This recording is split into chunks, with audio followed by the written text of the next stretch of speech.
AP రాజధాని అమరావతి నిర్మాణానికి రుణం ఇచ్చేందుకు ప్రపంచ బ్యాంక్ ఆమోదం తెలిపింది. నిన్న జరిగిన ప్రపంచ బ్యాంక్ బోర్డు సమావేశంలో అమరావతికి $800 మిలియన్ రుణం ఇచ్చేందుకు ఆమోదం తెలిపినట్లు తెలుస్తోంది. 6,750 కోట్లు రుణం ఇచ్చేందుకు బ్యాంక్ పాలకవర్గం గ్రీన్ సిగ్నల్ ఇచ్చింది. ప్రపంచ బ్యాంక్ రుణం మంజూరు చేసినట్లు ఏపీ ప్రభుత్వానికి గత రాత్రి సమాచారం అందింది. ఇప్పటికే అమరావతికి 6,850 కోట్లు రుణం ఇచ్చేందుకు ఆసియా అభివృద్ధి బ్యాంక్ ఆమోదముద్ర వేసింది. విడతల వారీగా ఈ రెండు బ్యాంకులు కలిపి మొత్తం 15,000 కోట్లు రుణం ఇచ్చేందుకు అంగీకారం తెలిపాయి.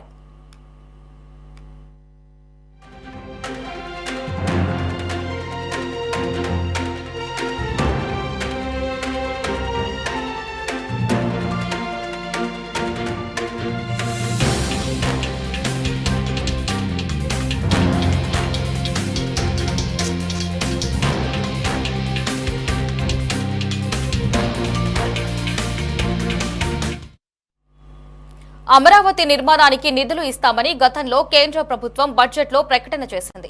ప్రపంచ బ్యాంక్, ఏడీబీల ద్వారా నిధులు సమకూరుస్తామని చెప్పింది. ఈ రెండు సంస్థల ద్వారా $1,588 మిలియన్ నిధులు సమకూరుస్తామని పేర్కొంది. ఈ నేపథ్యంలో రుణం ఇచ్చేందుకు ప్రపంచ బ్యాంక్ ఆమోదం తెలిపినట్లు సమాచారం. హట్కో నుంచి జర్మన్ బ్యాంకుతో కలిపి మరో 16,000 కోట్ల రూపాయల రుణంకు గ్రీన్ సిగ్నల్ ఇచ్చింది. అలాగే హట్కో పనులకు వెంటనే ప్రభుత్వం టెండర్లకు పిలుపనుంది. ఇక సంక్రాంతి తర్వాత పనులు ప్రారంభమవుతాయి.